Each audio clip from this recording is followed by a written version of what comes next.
Eneko Vadillo. I am pleased to welcome you here on behalf of the Basel Composition Competition and SRF2 Culture. It's my pleasure, really. It's absolutely my pleasure. Thank you.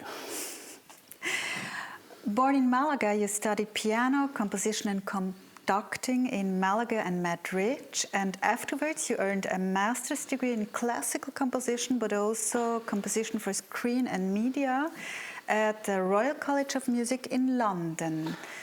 Yes. Your artistic activity is diversified in various fields in media, focusing on contemporary instrumental music, but also experimental audio-visual work. You also have a special interest in technology and music. Your new piece, SCULPTEO, will be premiered tonight by the Basel Symphony Orchestra under the conduction of Frances Prat. Mm-hmm. You describe SCULPTEO as a sonic sculpture. The term is usually chosen for sound art, not for orchestral music. Did you sculpt the symphony orchestra, and how? Well, thank you very much for your presentation, and it's a very nice resume.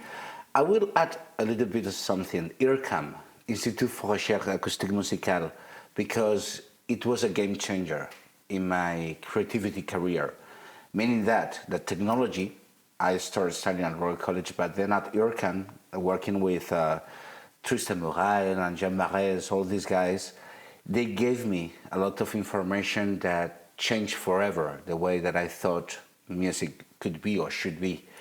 And SCULPTEO is a result of that, because a sculpture is something physically. You can feel the dimensions, you can notice how the degrees and colors change when you're changing your perspective. So that's what happened with the treatment of the orchestra. I take 3 inspirational figures, and that topology I transfer into gestures.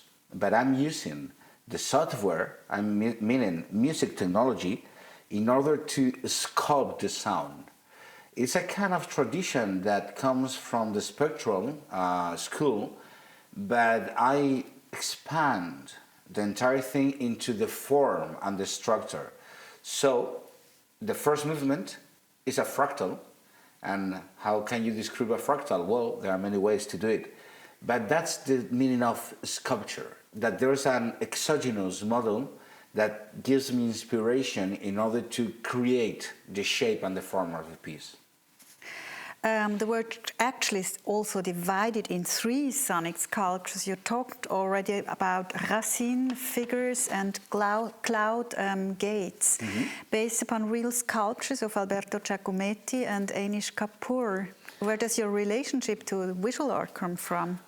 I prefer to have sources of inspiration that comes from the visual arts or even the poetry, whatever that is not based on archetypical classical forms, meaning that I prefer working with, okay, let's see a picture and how colors change. We have very good examples with Expressionism and Impressionism. There are 2 different ways of approaching the sound, and that's why we have Debussy, Ravel, and Schoenberg, and the others. So I prefer just to take that external image, that external stimulate, rather than saying, okay, I want to contrast a material A with a material B.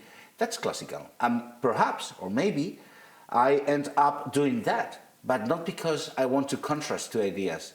It's because the external image gives me that source of inspiration, and it's different. When you start to thinking not classical, then you start thinking in another way, and I prefer that. Everything can be now calculated with the computers. And how we can do that? We have to program.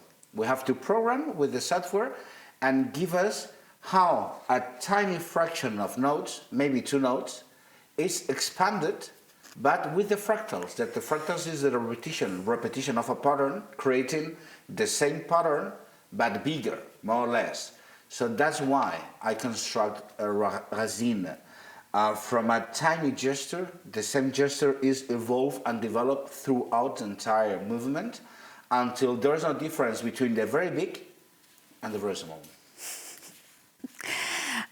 Going to the second movement, however, Figura is based on the sculpture by Alberto Giacometti. How do you translate this tall and slender figurine into music? It's a kind of representation of Giacometti thought about what is to be human. And human in modern times is becoming more unhuman. That's why the elongation and that kind of rugosity that you can see in his sculptures. And I do something very easy, or at least for me it was very easy. How can you transcribe that kind of spatial dimension that is longer than the usual size? Okay, so we stretch the orchestra and we keep just bass sounds and very high sounds with nothing in the middle. Psychoacoustically, you're gonna listen to something that is even more expanded than usually should be. The third movement is based upon the enormous walkable silver cloud gate sculpture by Anish Kapoor installed in Chicago. Quite a contrast to Giacometti. What is the connection between the two parts? It's a huge sculpture, the size of this room maybe. When you are there, and I remember when I was there touching the sculpture, you can see that there's no one only reflection. I mean, it's not just a mirror of yourself in the sculpture. It's a mirror in many different dimensions. And those dimensions I ended up doing many different reflections of one tiny gesture, meaning delays, loops, reverberations, all those aspects or concepts are based on acoustical properties of one sound. And everything is a kind of reflection of the same gesture itself. And that's why I do. Their connection is that the same material now it's based on another type of expansion. Instead of fractal or instead of elongations, I repeat the same material itself, creating a kind of directionality. It's very straightforward. I mean, you start listening to that and it doesn't stop until the very last moment.